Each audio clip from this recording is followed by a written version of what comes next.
Hi everyone, myself Dr. Santosh Kumar, consultant pediatrician at Suraksha Women and Children's Hospital, Kompally branch. So today we will discuss about snoring in kids. Guraka. పిల్లల్లో usually గురక అనేది నార్మల్గా winter సీజన్లో కానీ rainy season కానీ seasonal variations తోటి cold calves అలా upper respiratory infections వచ్చినప్పుడు కామన్గా గురక అనేది ఉంటుంది. ఈ స్నోరింగ్ గురకకు మెయిన్ రీజన్స్ వచ్చేసి అప్పర్ ఎయిర్వే అబ్స్ట్రక్షన్ మెయిన్గా, ఇంకా కొన్నిసార్లు ఓవర్ వెయిట్ అనేది చాలా తక్కువ. ఓవర్ వెయిట్ వాళ్ళు ఉంటే వాళ్ళను మనం డైటరీ మాడిఫికేషన్స్, వెయిట్ రిడక్షన్కి ఎక్సర్సైజెస్ హ్యాబిచ్యుయేషన్ చేస్తే సెడెంటరీ లైఫ్ స్టైల్ నుంచి వాళ్ళని ఎక్కువ ఫిజికల్ యాక్టివిటీ ఏదైనా స్పోర్ట్స్కి ఎంగేజ్ చేసుకొని మనము డైటరీ మాడిఫికేషన్ చేసుకుంటే సరిపోతుంది. కానీ మోస్ట్ కామన్గా గురక అనేది అప్పర్ ఎయిర్వే అబ్స్ట్రక్షన్ వల్ల పిల్లల్లో వస్తుంది అనమాట. సో ఈ అప్పర్ ఎయిర్వే అబ్స్ట్రక్షన్లో మోస్ట్ కామన్ రీజన్ ఏంటంటే అడినాయిడ్ హైపర్ట్రోఫీ గురక రావడానికి. అడినాయిడ్స్ హైపర్ట్రోఫీ అనేది ఏంటిది, ఆ కండిషన్ అనేది ఈరోజు మనం తెలుసుకుందాం.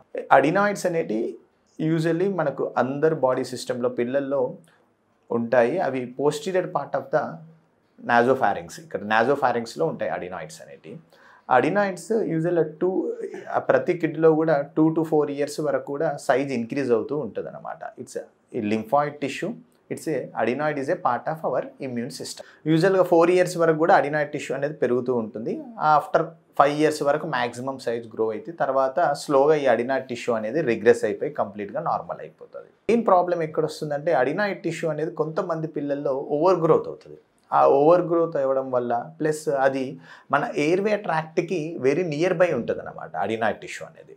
సో అది ఓవర్ గ్రోత్ అయినప్పుడు ఏమవుతుంది, ఆ ఎయిర్వే ట్రాక్ట్ మీద అబ్స్ట్రక్షన్ చేస్తుంది అడినాయిడ్ టిష్యూ.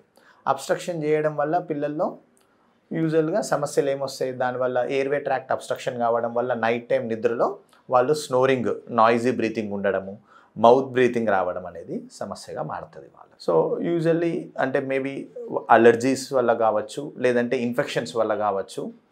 ఇవి మెయిన్ రీజన్స్. అలర్జీ కానీ ఇన్ఫెక్షన్స్ కానీ వీటి వల్ల ఎక్కువ అడినాయిడ్ ఇన్ఫెక్షన్స్ అనేటి, అడినాయిడ్ హైపర్ట్రోఫీ అనేది జరుగుతూ ఉంటుంది అనమాట.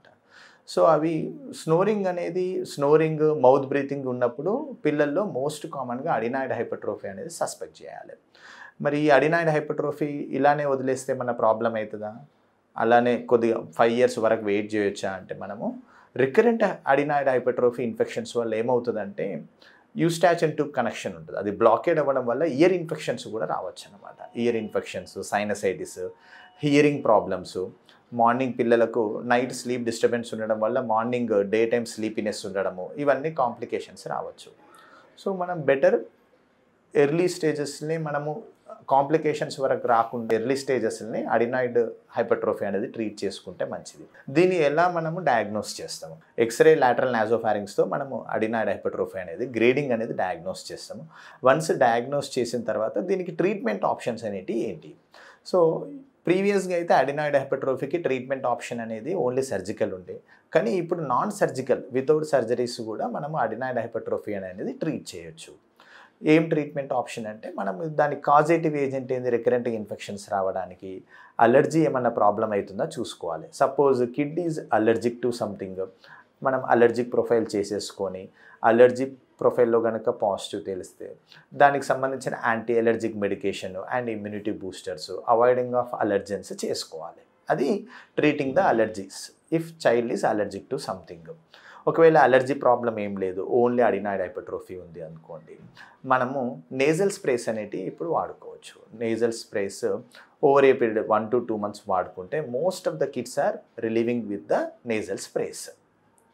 ఓకే, ఒకవేళ నేజల్ స్ప్రేస్ మనము లాంగ్ టర్మ్లో వాడిన తర్వాత కూడా స్టిల్ స్నోరింగ్ అనేది కంటిన్యూ అవుతుంది, మౌత్ బ్రీతింగ్ కంటిన్యూ అవుతుంది, అండ్ హియరింగ్ ప్రాబ్లం ఏమన్నా డెవలప్ అవుతుంది, ఇయర్ ఇన్ఫెక్షన్స్ కూడా వస్తున్నాయి అంటే అప్పుడు మనం ఈఎన్టీ సర్జన్ని అడ్వైస్ తీసుకొని దాని ప్రకారంగా సర్జికల్ ఆప్షన్కి వెళ్ళాల్సి వస్తుంది.